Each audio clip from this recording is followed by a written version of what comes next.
जिले की सबसे बड़ी अधिकारी डीएम नेहा शर्मा एक सुबह सादे कपड़ों में बिना किसी सरकारी रौब के सब्जी खरीदने बाजार पहुंची। उनके चेहरे पर सादगी थी, चाल में आत्मविश्वास, लेकिन किसी को अंदाजा तक नहीं था कि ये महिला इस जिले की डीएम है। नेहा सीधा एक ठेले के पास जाकर रुकी, जहां एक करीब 30 साल की सब्जी वाली औरत सब्जियां बेच रही थी। नेहा ने मुस्कुराकर उससे सब्जियों के दाम पूछे ही थे कि तभी एक छोटा बच्चा दौड़ता हुआ आया और उस औरत से लिपटकर बोला, मम्मी मुझे स्कूल छोड़ दो ना, लेट हो रहा है, नहीं तो टीचर डांटेंगे। सब्जी वाली बोली, बेटा थोड़ी देर रुक जा, मैं पहले इनको सब्जी दे दूं, फिर तुझे छोड़ने चलेंगे।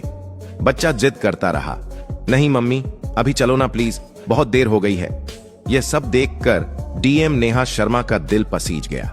वो मुस्कुराकर बोली, आप बच्चे को स्कूल छोड़ आइए, मैं आपकी दुकान संभालती हूं। सब्जी वाली थोड़ी हिचकिचाई, पर नेहा के भरोसे भरे लहजे ने उसे हिम्मत दी। उसने कहा, ठीक है बहन, मैं जल्दी लौट आऊंगी। और फिर वो अपने बेटे को लेकर स्कूल की ओर निकल गई। इधर नेहा ठेले पर खड़ी थी, चारों ओर के माहौल को गौर से देख रही थी। तभी एक मोटरसाइकिल ठेले के पास आकर रुकी। उस पर बैठा इंस्पेक्टर आदित्य वर्मा था। उसने उतरते ही थोड़ा तंज में कहा, तू कब से यहां सब्जियां बेचने लगी? यहां तो एक औरत हुआ करती थी, वो कहां गई? नेहा कुछ कहती, उससे पहले ही वह सब्जी वाली औरत वापस लौट आई। इंस्पेक्टर को देखकर उसके चेहरे पर घबराहट छा गई। झुककर बोली, क्या चाहिए आपको इंस्पेक्टर साहब? जो मन हो ले लीजिए। इंस्पेक्टर ने बेजा हुक्म दिया, आधा किलो टमाटर दे, 1 किलो भिंडी और आधा किलो परवल भी देना। औरत ने बिना कुछ कहे जल्दी जल्दी सब्जियां तौल दी। इंस्पेक्टर बिना एक भी पैसा दिए मोटरसाइकिल पर बैठा और चलता बना। यह सब देख नेहा शर्मा स्तब्ध रह गईं। कुछ पल खामोशी में बीते, फिर उन्होंने सब्जी वाली से पूछा, बहन उसने पैसे क्यों नहीं दिए? आपने उससे कुछ कहा क्यों नहीं? औरत की आंखों में मजबूरी साफ दिख रही थी। धीमे स्वर में बोली, बहन क्या कहूं, ये इंस्पेक्टर रोज ऐसे ही सब्जियां ले जाता है। जब कुछ बोलती हूं तो धमकाता है, कहता है मुझसे पैसे लेगी, अभी तेरे ठेले को उठवा दूंगा। मुझे डर लगता है, अगर ठेला चला गया तो घर कैसे चलेगा, मेरे बच्चे क्या खाएंगे, इसलिए चुपचाप दे देती हूं। यह सुनकर डीएम नेहा शर्मा के चेहरे का रंग बदल गया। अंदर तक हिल गईं वो। उन्हें यकीन नहीं हो रहा था कि कानून के रक्षक खुद कानून का मजाक उड़ा रहे हैं। उन्होंने गंभीर स्वर में कहा, बहन अब ऐसा नहीं होगा, मैं अब आपके साथ हूं। इंसाफ दिलाना मेरा फर्ज है। आप एक काम कीजिए, मेरा नंबर लीजिए। कल जब आप ठेला लगाएंगी तो आप नहीं, मैं वहां रहूंगी। आप घर पर आराम कीजिए, बाकी मैं देख लूंगी कि वो इंस्पेक्टर पैसे देता है या नहीं, और अगर नहीं देता तो मैं उसे कानून की ताकत दिखाकर ही रहूंगी। औरत की आंखों में आंसू थे, लेकिन पहली बार उसमें राहत और उम्मीद झलक रही थी। अगली सुबह नेहा शर्मा ने एक गांव की औरत का भेष बनाया। ना कोई मेकअप, ना कोई पहचान। साधारण साड़ी पहने, सिर पर पल्लू रखे वो ठेले पर आ खड़ी हुई। ठेले पर ढेर सारी सब्जियां सजाई गईं। सब कुछ तैयार था। कुछ ही देर में वही इंस्पेक्टर आदित्य वर्मा अपनी मोटरसाइकिल पर वहां पहुंचा। इंस्पेक्टर आदित्य वर्मा ने अपनी मोटरसाइकिल ठेले के पास लगाई और घूरते हुए बोला, क्या बात है, आज फिर तुम यहां? वैसे तुम उसकी क्या लगती हो? कल भी तुम यहीं थी और आज भी। नेहा शर्मा, जो अब भी गांव की एक आम महिला के रूप में खड़ी थीं, धीरे से बोली, मैं उसकी बहन हूं, इसलिए आज उसकी जगह ठेला संभाल रही हूं। इंस्पेक्टर ने घिनौनी मुस्कान के साथ कहा, तो तुम तो अपनी बहन से भी ज्यादा खूबसूरत निकली, बहुत प्यारी लग रही हो आज। फिर आंखों से उसे ऊपर से नीचे तक देखता रहा और बेहूदे लहजे में बोला, वैसे छोड़ो ये सब, मुझे 1 किलो टमाटर चाहिए और साथ में थोड़ा धनिया और मिर्च भी दे देना। नेहा ने बिना कोई प्रतिक्रिया दिए सब्जियां तौली और चुपचाप उसके हाथ में दे दी। जैसे ही इंस्पेक्टर सब्जियां लेकर पलटने लगा और मोटरसाइकिल स्टार्ट की, नेहा ने सख्त आवाज में कहा, रुकिए, आपने अभी तक सब्जियों के पैसे नहीं दिए, सब्जियों के पैसे दीजिए, ऐसे नहीं चलेगा। इंस्पेक्टर झुंझलाकर बोला, कौन से पैसे? मैं तो रोज फ्री में लेता हूं, अपनी बहन से पूछ लेना, वो तो कुछ नहीं कहती, और तुम ज्यादा जुबान मत चलाओ मेरे सामने। वो फिर से जाने लगा। तभी नेहा ने तेजी से कहा, आप मेरी बहन से चाहे जैसे लेते हो, लेकिन मुझसे नहीं। सब्जियों के पैसे देने होंगे। हमें भी पैसे खर्च करके ही ये सब्जी लानी पड़ती है, और अगर हम एक दिन सब्जी न बेचें तो हमारे घर का चूल्हा नहीं जलता। आप जैसे लोग फ्री में सब्जी ले जाकर हमारे पेट पर लात मारते हैं। इतना सुनना था कि इंस्पेक्टर का घमंड भड़क उठा। उसने गुस्से में आकर एक जोरदार थप्पड़ नेहा के गाल पर जड़ दिया। नेहा लड़खड़ाई, लेकिन खुद को संभाल लिया। आंखों में आंसू थे, लेकिन आत्मसम्मान अब और चुप रहने को तैयार नहीं था। नेहा ने कांपती आवाज में कहा, आपने एक महिला पर हाथ उठाकर बहुत बड़ी गलती की है, इसका अंजाम भुगतना पड़ेगा आपको। इंस्पेक्टर और भड़क गया, गुस्से में चिल्लाया, तू मुझे सिखाएगी? तेरी इतनी औकात? अभी बताता हूं। फिर उसने नेहा के बाल खींच लिए। नेहा दर्द से कराह उठी, लेकिन बाल छुड़ाकर बोली, ये सब बहुत गलत हो रहा है। मैं तुम्हारे खिलाफ रिपोर्ट करवाऊंगी। तुम्हें सब्जियों के पैसे देने ही होंगे। लेकिन इंस्पेक्टर अपनी हैसियत के नशे में डूबा हुआ था। बोला, रिपोर्ट? तेरी इतनी औकात है? तू एक सब्जी बेचने वाली और मैं इस थाने का इंस्पेक्टर। मैं तुझे यहीं खड़े खड़े खरीद सकता हूं। ज्यादा जुबान चलाई तो उल्टा तुझे ही जेल में डाल दूंगा। इतना कहकर वो मोटरसाइकिल स्टार्ट कर वहां से चला गया। नेहा गुस्से से कांप रही थीं, लेकिन अब भी उन्होंने खुद को संयमित रखा। वो जानना चाहती थीं कि ये इंस्पेक्टर कितनी हद तक गिर सकता है। कुछ पल ठेले के पास बैठने के बाद उन्होंने सब्जी वाली को फोन किया और कहा, अब तुम ठेले पर आ जाओ। सब्जी वाली के आते ही नेहा वहां से चुपचाप निकल गई। घर जाकर उन्होंने अपने साधारण कपड़े बदले और पीले रंग का सलवार सूट पहनकर एक सामान्य महिला की तरह बिना किसी पहचान के थाने पहुंची।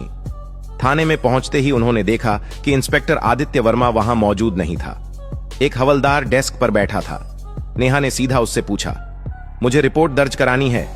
इंस्पेक्टर आदित्य वर्मा कहां हैं? और एसएचओ साहब से मिलना है। हवलदार ने जवाब दिया, इंस्पेक्टर साहब कुछ काम से घर गए हैं और एसएचओ साहब भी फील्ड विजिट पर बाहर गए हैं। आप चाहें तो कुछ देर बैठ जाइए। नेहा की आंखों में अब इंसाफ की आग थी और ये आग अब रुकने वाली नहीं थी। थाने में कुछ ही पल बीते थे कि अचानक दरवाजा खुला और भीतर एसएचओ रतिक राणा ने प्रवेश किया। भारी कदमों के साथ अंदर आते ही उसकी नजर पीले रंग का सलवार सूट पहने उस साधारण सी दिखने वाली लड़की पर पड़ी, जो और कोई नहीं बल्कि डीएम नेहा शर्मा थीं। रतिक राणा ने कड़क आवाज में पूछा, तुम कौन हो और यहां क्यों आई हो? नेहा ने शांत स्वर में कहा, मुझे रिपोर्ट दर्ज करवानी है। यह सुनकर रतिक राणा व्यंग्य में मुस्कुराया और बोला, रिपोर्ट करवानी है तो पहले कुछ खर्चा पानी लाया है? यहां रिपोर्ट दर्ज कराने के लिए 10 से 20 हजार लगते हैं। लाई हो तो निकालो फटाफट, फिर लिखवाता हूं तुम्हारी रिपोर्ट। यह सुनते ही नेहा शर्मा का चेहरा सख्त हो गया। उन्होंने गंभीर स्वर में कहा, किस बात का पैसा? रिपोर्ट दर्ज करवाने के लिए कोई शुल्क नहीं लगता। आप रिश्वत क्यों मांग रहे हैं? रतिक राणा हंसते हुए बोला, तुम्हें किसने कहा कि मुफ्त में रिपोर्ट होती है? यहां जो भी आता है अपनी मर्जी से पैसे देता है और अगर नहीं देगा तो उसकी रिपोर्ट नहीं लिखी जाएगी। अब तुम्हारी मर्जी है। नेहा ने गहरी सांस ली, फिर बोली, ठीक है, लीजिए 10,000 रुपए, अब रिपोर्ट लिखिए। पैसे लेते ही आर्तिक राणा ने पूछा, बताओ किसके खिलाफ रिपोर्ट है? नेहा ने गंभीर होकर कहा, इंस्पेक्टर आदित्य वर्मा के खिलाफ। उन्होंने एक सब्जी बेचने वाली औरत से बदतमीजी की। रोज उसके ठेले से बिना पैसे के सब्जियां उठाते हैं और जब मैंने विरोध किया तो मुझ पर हाथ उठाया। मैं इस पर सख्त कानूनी कार्रवाई चाहती हूं। रतिक राणा का चेहरा स्याह पड़ गया। घबराहट उसके चेहरे पर साफ दिख रही थी। उसने हकलाते हुए कहा, वो तो हमारे थाने के सीनियर इंस्पेक्टर हैं और वैसे भी अगर कोई फ्री में सामान दे दे तो इसमें क्या गलत है? हम पुलिस वाले हैं, थोड़ा बहुत चलता है। नेहा अब सब समझ चुकी थी। यह सिस्टम अंदर से सड़ चुका था। ये केवल वर्दी नहीं, गरीबों की मजबूरी का सौदा कर रहे थे। उन्होंने कुछ नहीं कहा, बस चुपचाप थाने से निकल गईं। लेकिन उनकी आंखों में अब एक आग जल चुकी थी। अगले दिन सुबह डीएम नेहा शर्मा वर्दी पहनकर गाड़ी से सीधे उसी थाने में पहुंची। साथ में उनके सरकारी गार्ड्स भी थे। थाने के गेट पर वर्दी में उन्हें देखकर तीर स्वर में कहा, वर्दी नहीं दिख रही?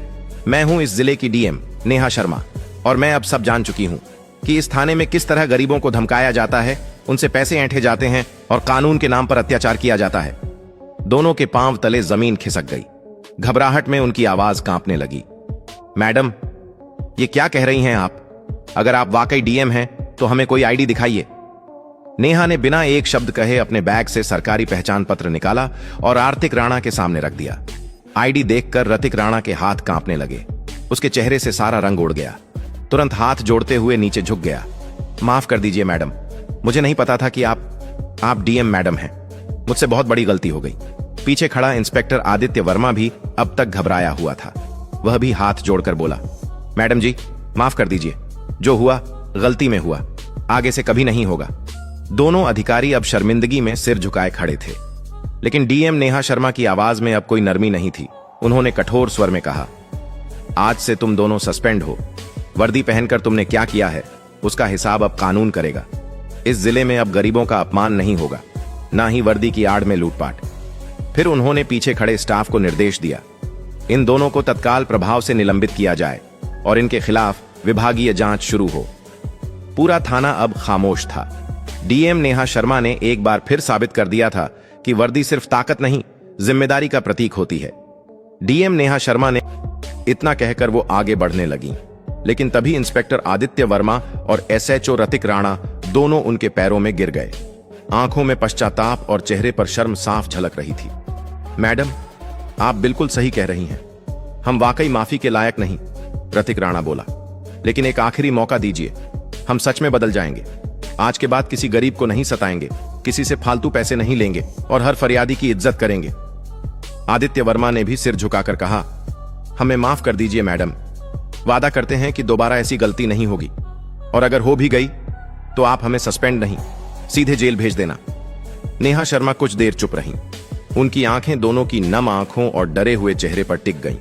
फिर उन्होंने गहरी सांस ली और गंभीर स्वर में बोली, ठीक है, मैं तुम्हें माफ कर रही हूं, लेकिन ये आखिरी मौका है। अगली बार अगर किसी भी गरीब की आवाज मुझ तक पहुंची, अगर फिर किसी ने कहा कि थाने में इस वर्दी की इज्जत तभी होगी जब इसे पहनने वाले खुद इज्जत देना सीखेंगे। डीएम के जाते ही पूरे थाने में सन्नाटा छा गया। सबके चेहरों पर शर्म और सोच की लकीरें थीं। उस दिन के बाद पूरा थाना जैसे बदल गया।